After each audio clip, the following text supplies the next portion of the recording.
The Self-denying Ordinance was passed by the Long Parliament of England on the 3rd of April 1645. Under its terms, all members of the Long Parliament who were also officers in the Parliamentary Army and Navy were to either resign the parliamentary seat or the military commission. This ordinance was part of a set of reforms aimed at Parliament forces which resulted in the new model army, which was a centralized national army that replaced parliamentary regional armies such as the Eastern Association. It was the second attempt to pass such a measure, the first bill having been moved on the 9th of December 1644, had failed to pass the House of Lords. Political motivation. At the outset of the English Civil War, Parliament gave command of its main armies to members of the aristocracy. This was in accordance with well-established practices of the day, and generalships were accorded to the Earls of Manchester and Essex among others. Edward Montague, Earl of Manchester, was given charge of the Eastern Association, where Cromwell served under him as a cavalry officer. Parliament was soon hindered by dissension within this military leadership. These officers were not professional soldiers. Their experience and skill at warfare varied. More significantly, a faction of them avoided engagements with the Cavalier forces,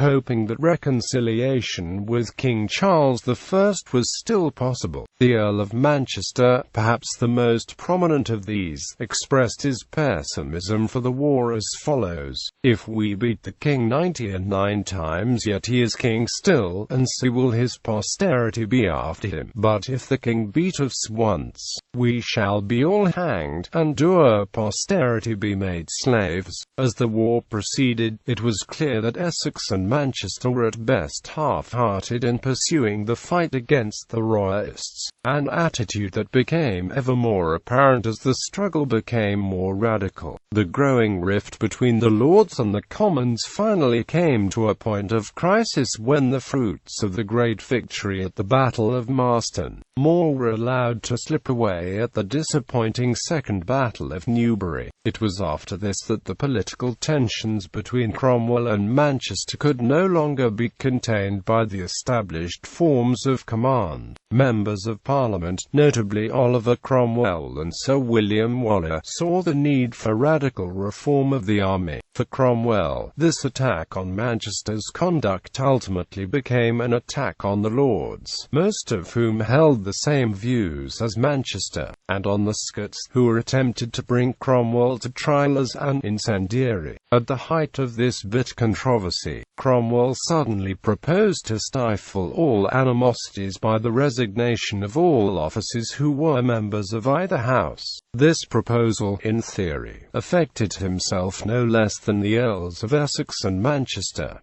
Terms of the ordinance. The first self-denying bill was put before Parliament on the 9th of December 1644. It provided that no member of either house shall have or execute any office or command, etc. in the armed forces.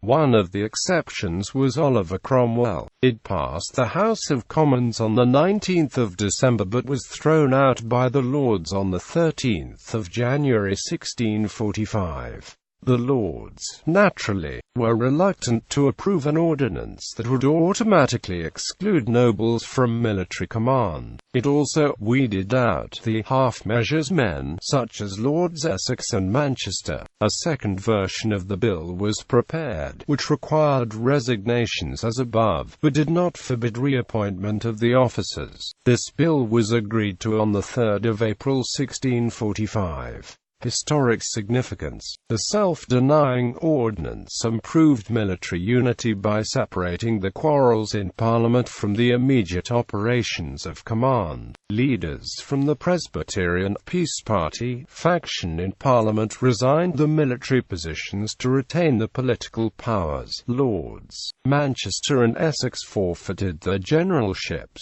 as Lord Warwick did his command of the Navy. Leadership of Parliament's troops fell to Sir Thomas Fairfax, then a lieutenant general, who was among the few officers still eligible for the post. In practical terms, the ordinance solidified the power of Cromwell and his war party faction. Cromwell was a member of the House of Commons, so he was obliged to resign his post as well. However, the Committee of Both Kingdoms, which oversaw the war, found his talents as a soldier indispensable. His term in command was extended several times in 40-day increments until it was finally made permanent. While this appointment was officially as Fairfax's Lieutenant General, Cromwell wielded influence well beyond his rank. More broadly, this reform helped usher in Cromwell's new model army. This reorganized force, designed for unity and efficiency, incorporated several practices recognizable in modern armies. In addition to a professional officer corps promoted on merit, it replaced the sometimes bulky local units with nationally controlled regiments, standardized training protocols, and ensured regular salary payments to the troops. This army soon turned the war in favor of Parliament, decisively beating the Royalist forces at the Battle of Naseby on the 14th of June 1645.